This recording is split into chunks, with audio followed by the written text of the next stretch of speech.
So we all fundamentally understand that what goes in must come out. Otherwise, we get accumulation or depletion.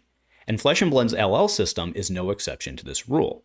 And for Blitz in 2024, it's a year of significant roster bloat. A huge shout out to our channel members for supporting what we do here. If you want to get involved with the channel and the Dice Commando community, please consider joining as a channel member. Remember, these videos are only possible with your support. You can show that support with a like, a subscribe, and by leaving us a comment and sharing your feedback. Community first, and go Commando. Hey there, my Flesh and Blood friends. Welcome back to Dice Commando and Go Again, a fabulous cast. And thanks so much for tuning in here with me on your Flesh and Blood Friday. I know I am very much looking forward to this weekend. It's been a long week trying to play catch up after the long holiday weekend last weekend in the US. You know how it is. You take a long weekend, time away, you got more problems to clean up and so on. But today what I wanted to sit down and talk with you all about is the imbalance this year, 2024, in the Blitz format of all the new heroes we've seen, which is super exciting, but also the lack, I should say, of living legend points. Now, to say that's not an entirely true statement. There are plenty of living legend points up for grab between Skirmish Season 9 and the upcoming Skirmish Season 10 at the end of the year. Plenty of LL points, but they don't match. So what am I talking about? What do I mean by that? What's the impact of that? And then kind of at the end, I want to ask the question, does it really matter? Right, in Blitz, does it really matter? So let's talk about that all today. So just to kick off this discussion, as of now, we are aware of the injection of 15 brand new heroes into the Blitz format. Now that number 15 also matches with a number that James had tossed out. I believe it was the Queenstown interview with Fluke and Box. But anyway, that 15 number has been tossed around the internets for a good while this year. We now have 15. Now, to be clear, that doesn't preclude us getting more. Right, we did have something last year.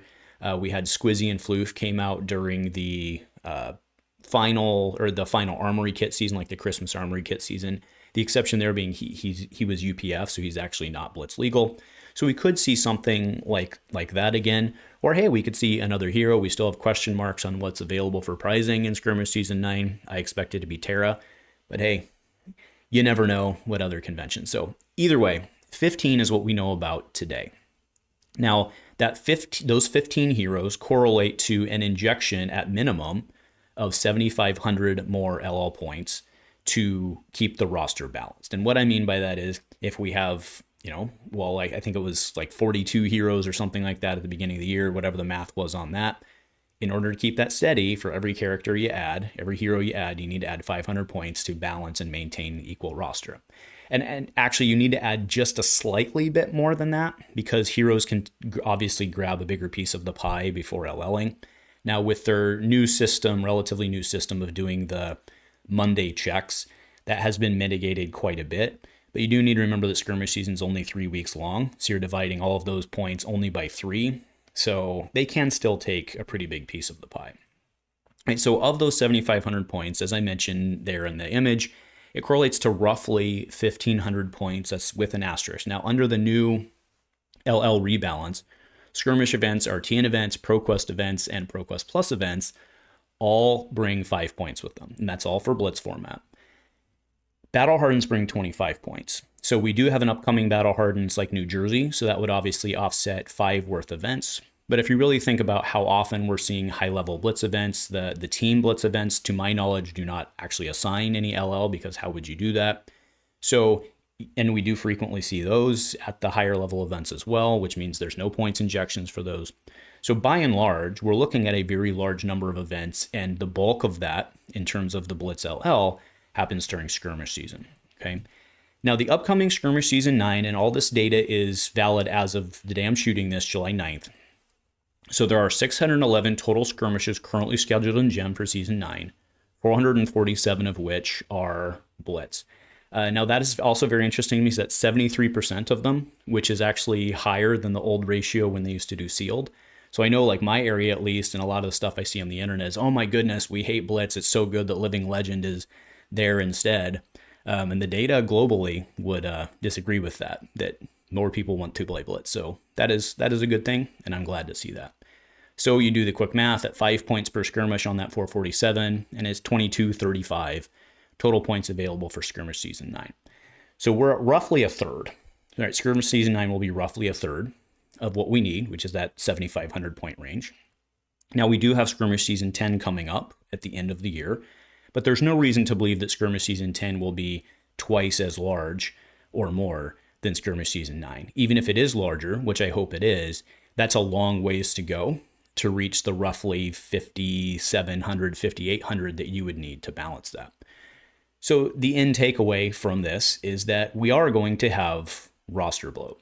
Okay, we have added a bunch of heroes, and we are not going to get the points needed to balance out those heroes from the roster. And I don't mean those heroes particularly, but if you add 15, you would want to lose 15 in order to stay steady, right? We all get it.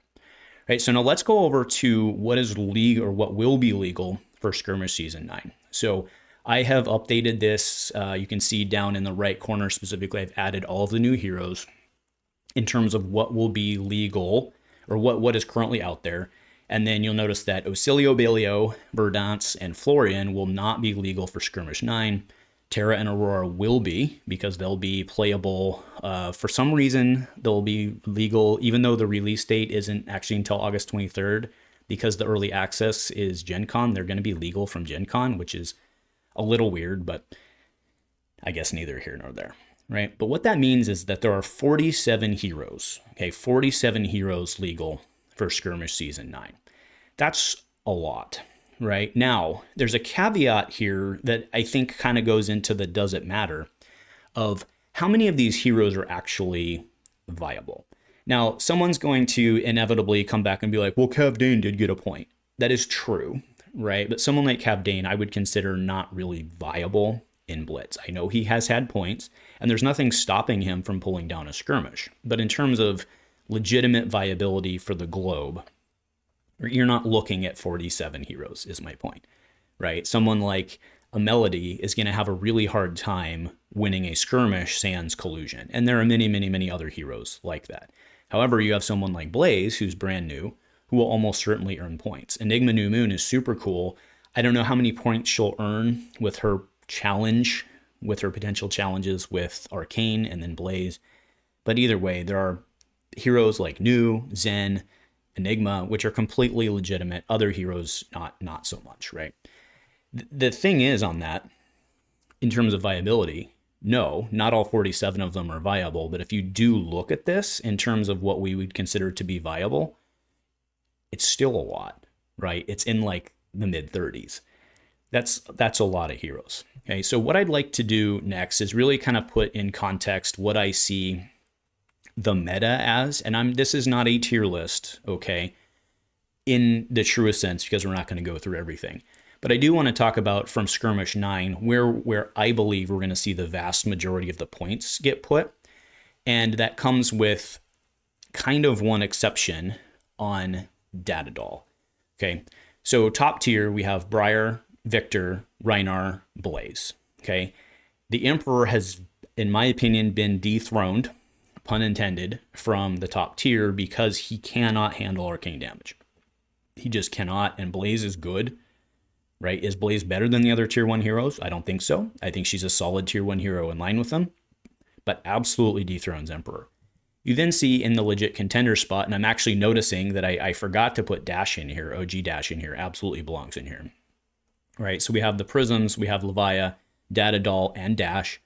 We have Bravo, Kayo's in there, Vincet's in there, Quickie P's in there, Shiana, Young Zen, and then I did dethrone, or detech, I guess, both of the Professor or both of the Teklovosins, because again, I know they got new arcane equipment, but I really question they're going to be able to get that arcane equipment out fast enough to actually be able to do what they need to do, versus someone like a Blaze who can just chop through them, right? And that's ban intact. I'm very aware of the wildfire ban at the point that I'm shooting this, all right?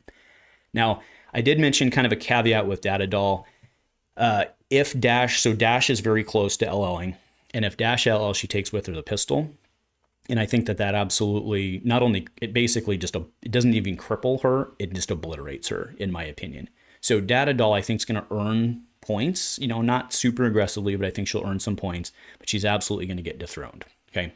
So, again, while I'm not trying to do a full tier list here, the picture I'm trying to paint is, and yes, with the caveat, this is Blitz. Anybody can come in and do something, right? OG Dorinthea can be on there, right? Anybody that you're mad who isn't on this legit contender It's Blitz, and if you're good at it, you can still do things, right? With the exception of like, I'm sorry, Cavdane lovers.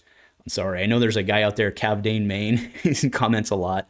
Sorry, bro. Yeah, it's just not going to happen for you, I think. But best of luck and prove me wrong. Make it happen. Get those points. Okay. So either way, right? How many of these are actually viable? You're really only looking at maybe 15 to 20. Now, putting that into context, if there were 15 to 20 legitimate contenders within CC right now, I think you'd actually get quite a bit of competitive. I think you'd have a lot of complaining by the folks. And actually, if you look at what like went to Nats and stuff like that, you have about that number of heroes, but it's kind of like in the 1Z, 2Z, 3 type of thing. So again, completely possible. And actually, I would argue Blitz has a better chance of doing it. So that actual viability, no, it's not 47, but it's pretty good. So then that brings us to the next question of, is 5 points enough, right? We know that can you believe that like maybe it was just a little over a year and change ago, Blitz skirmish seasons were like worth 1 point? Or skirmish wins were worth like 1 point, 2 points. That's true. That's a true statement, right? As little as a year ago, they were worth that. Now they're worth 5 points. And with the injection we're asking, is 5 points enough? From a pure balance standpoint, the answer is no. I would contend, though, that 5 points seems about right because, again, of this viability thing. We also have, actually, now I'm thinking about it, we have Terra. Terra is actually probably completely legitimate to put on there. It depends what he gets in his deck versus what's coming in Rosetta, to be completely fair on how viable he is. But again, you have all these heroes you can just show up. So is 5 points enough? Should we give more? Let's really think about the balance on that, right?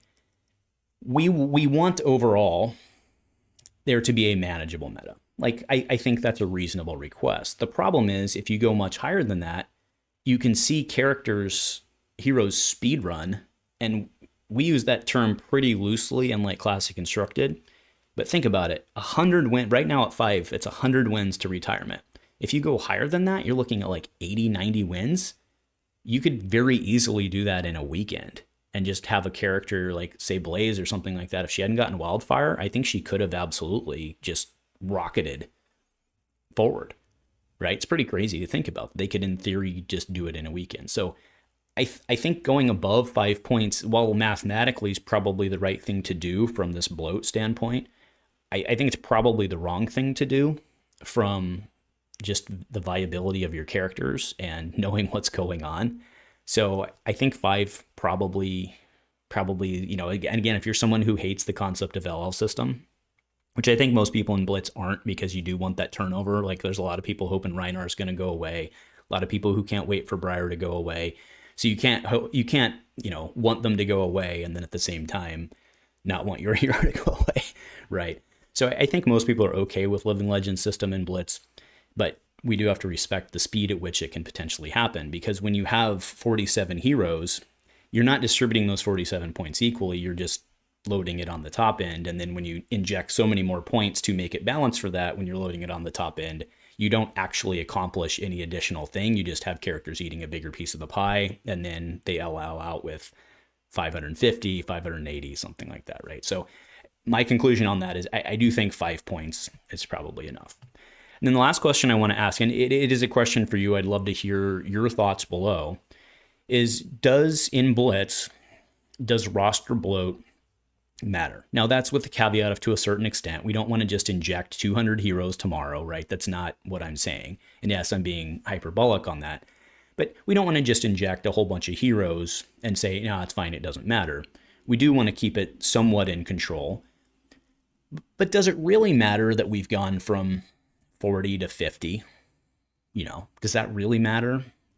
I tend to think no, because again, of kind of bringing us back to the actual viability portion, at any given time, you really only have, let's say, 15 to 20 heroes that are really viable within the meta.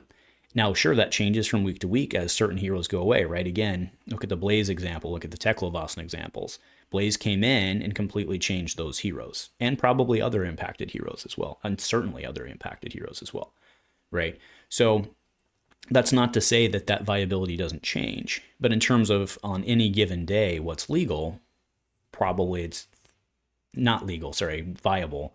Probably 15 to 20, maybe a little more, maybe a little less, right? So I'm just curious, what do you think? Does the bloat in Blitz this year, does it matter? Now, just to be clear on that, if we see 3-4 years of this in a row, I do think it becomes a problem, right? I do think it becomes a problem. But in terms of single year, seeing a huge injection like this because it's following a really good product plan, or what seems to me to be a strong product plan, then so be it. So anyway, let me know your thoughts below. Does the bloat matter? Do you like it? Do you don't? Let me know your thoughts. Go Commando.